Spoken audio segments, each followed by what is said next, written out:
Assalamualaikum warahmatullahi wabarakatuh. Hai para pencinta catur dan para catur mania, selamat datang kembali di Legenda Catur Dunia. Selamat sore kawan. Admin akan coba teruskan untuk mengulas satu partai lagi dari turnamen Croatia Rapid and Blitz. Untuk sore ini, partai yang kita ulas adalah partai Maxim Lagrave versus Viswanathan Anand, legenda hidup asal India. Partai ini terjadi di babak kedua tadi malam.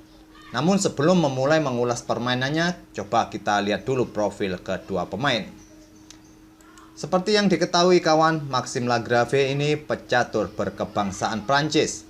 Umurnya saat ini kira-kira berumur 31 tahun, menempati posisi 16 dunia, dan mempunyai ELO rating standar 2749, ELO rating rapid 2831, dan ELO blitz 2794.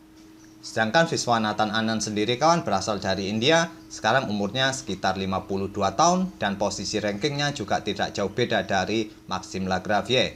Viswanathan Anand menempati posisi 15 dunia dengan mempunyai ELO standar 2753, ELO rapid 2751 dan ELO blitznya 2785. Viswanathan ini pernah menjadi juara dunia kawan setelah mengalahkan Vladimir Kramnik dan dikalahkan oleh Magnus Carlsen tahun 2013 silam. Dan sekarang kita lanjut ke atas papan kawan.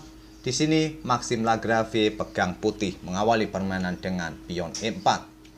Dibalas dengan karukan defense pion C6, pion D4, pion D5 dan pion E5. Kita dapati variasi advance dari karukan defense. Gajah hitam F5, kuda putih F3, pion E6, gajah putih E2, dan pion C5. Lanjut Viswanathan Anand langsung menantang pion putih. Tantangan ditolak, Maxim melanjutkan pengembangan gajahnya ke E3, menteri hitam ke B6, dan kuda putih C3. Terus melanjutkan pengembangan perwiranya. Tapi di sini Maxim harus merelakan pionnya untuk dipukul oleh menteri hitam jika hitam mau kawan. Tapi Viswanathan tidak memilih langkah menteri pukul pion, dia melanjutkan pengembangan kuda C6. Dan sekarang Maxim memilih melanjutkan rokade pendek, masih merelakan pionnya untuk dipukul menteri hitam. Kali ini Viswanathan Anand berani pukul pion B2 ini. Dan posisi menteri hitam sedang mengancam kuda C3, di backup oleh menteri putih di E1. Dan bisa saja kawan di sini hitam melanjutkan langkah menteri pukul pion C2, tapi Viswanathan terlebih dahulu melakukan pukulan pada pion pusat, pion C pukul pion D4. Dipukul balik oleh gajah putih, dipukul balik oleh kuda hitam, dan dipukul balik oleh kuda putih.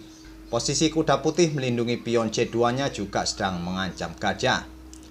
Walaupun gajah putih kawan bisa pukul pion C2 ini karena dia juga mendapatkan backup dari menterinya, tapi langkah ini merupakan langkah kesalahan dari hitam kawan. Putih bisa melanjutkan dengan langkah gajah ke B5 skak dan posisi raja pun tidak ada yang bisa mengcover skak ini sehingga raja pun harus bergeser dan hitam akan kehilangan kesempatan rokadenya.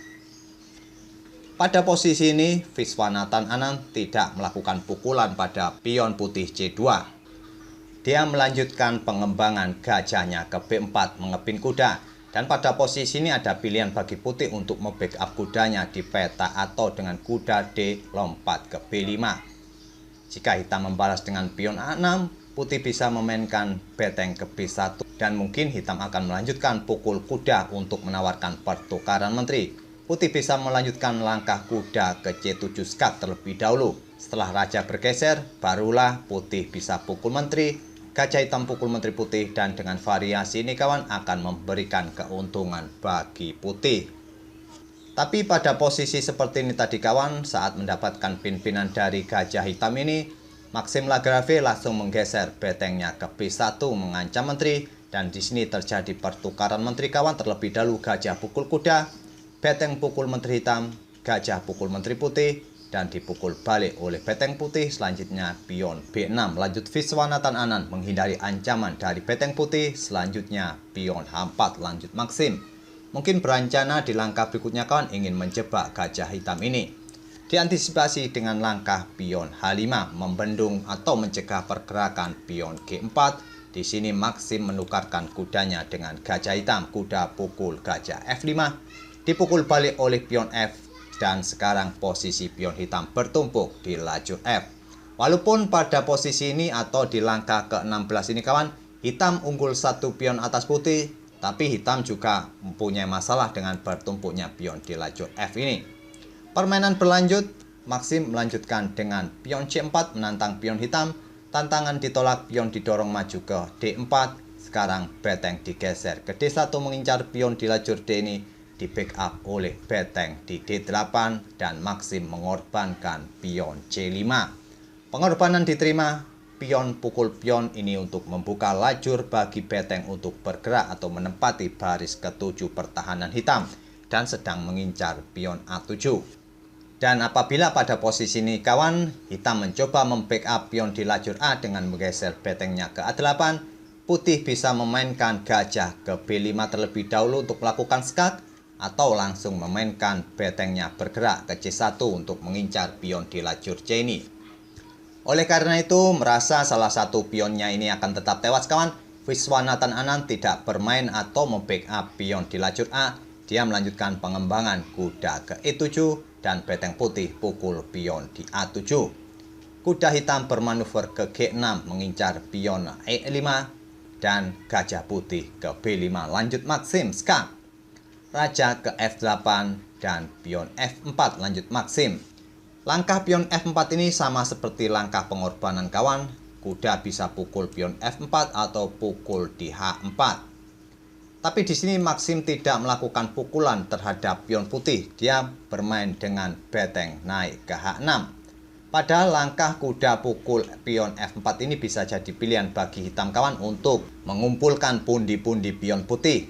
Apabila gajah putih ke peta C4, selanjutnya kuda bisa bermanuver ke peta E6 untuk memblokade serangan dua perwira putih terhadap pion F7 ini.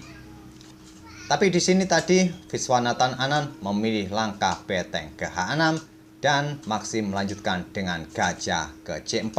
Tentu saja kawan, memberikan backup bagi beteng untuk mengincar pion F7, diblokade oleh kuda di E7 dan beteng putih bergeser ke B1.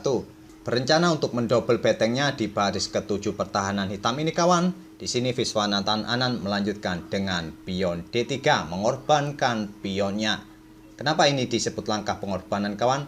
Karena Maxim bebas untuk pukul pion D3 ini. Hitam tidak akan berani pukul gajah di peta D3 dengan beteng kawan. Karena jika ini dilakukan oleh hitam akan terjadi skakmat di langkah berikutnya. Dan sudah tidak bisa dihentikan lagi oleh hitam.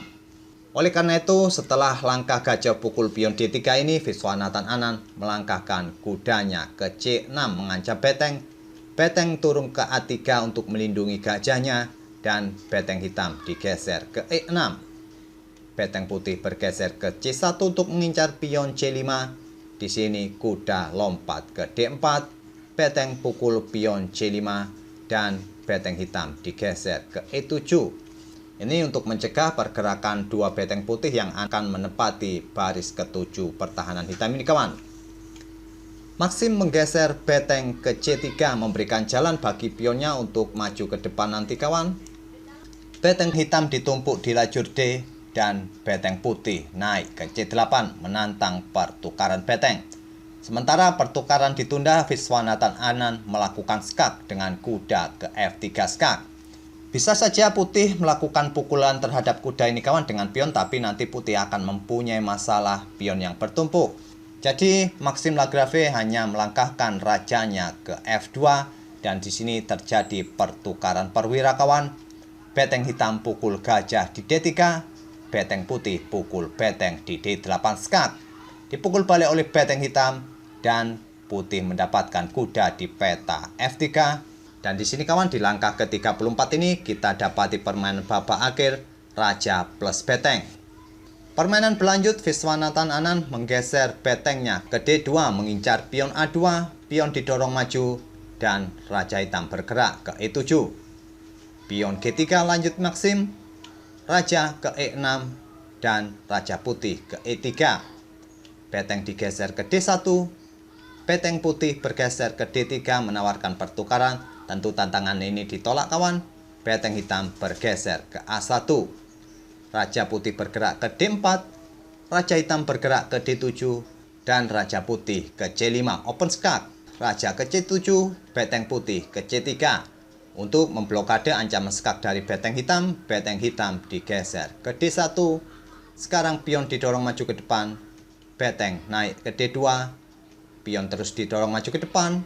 Beteng hitam kembali menempati lajur A mengancam pion, di backup oleh Raja di B4 open skak. Raja ke B7. Beteng putih digeser ke A3 menawarkan pertukaran, kembali tantangan ditolak. Beteng hitam bergeser ke C2. Pion A6 lanjut maksim skak, Raja ke A7 dan Raja ke B5. Beteng hitam turun ke C1 dan beteng putih digeser ke D3. Di sini Viswanathan Anand menyerah di langkah ke-48. Tentu permainan masih cukup panjang bila dilanjutkan kawan. Tapi melihat posisi bidak di atas papan seperti ini, posisi putih jauh lebih unggul daripada hitam. Putih akan tetap menang bila tidak mengantuk atau mabuk. Saya akan melanjutkan satu variasi yang mungkin bisa terjadi di game ini bila permainan tetap dilanjutkan. Dan mungkin permainan akan berlanjut seperti ini kawan.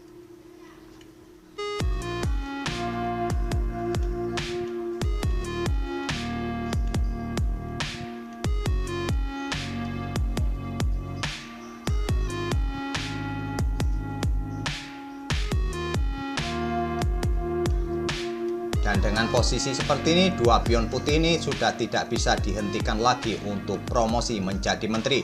Dan sampai di sini tidak perlu admin lanjutkan lagi kawan. Dengan komposisi seperti ini, pasti putih lebih mudah untuk memenangkan permainan. Itulah kawan permainan antara Maxime Lagrave versus Viswanathan Anand di babak kedua tadi malam. Dan berikut inilah kawan posisi klasemen sementara sampai 3 babak yang sudah dimainkan oleh para pemain tadi malam. Posisi puncak sementara ditempati Ian Nepo, di posisi kedua Maxime Lagrave, ketiga Alexander Kristoff, dan keempat Sakyat Mamedyarov, dan seterusnya. Sedangkan Viswanathan Anand sendiri berada di posisi ke-6. Semoga permainan kedua pemain tadi bisa menghibur kawan-kawan di sore ini. Kita akan bertemu di video-video berikutnya. Terima kasih. Wassalamualaikum warahmatullahi wabarakatuh.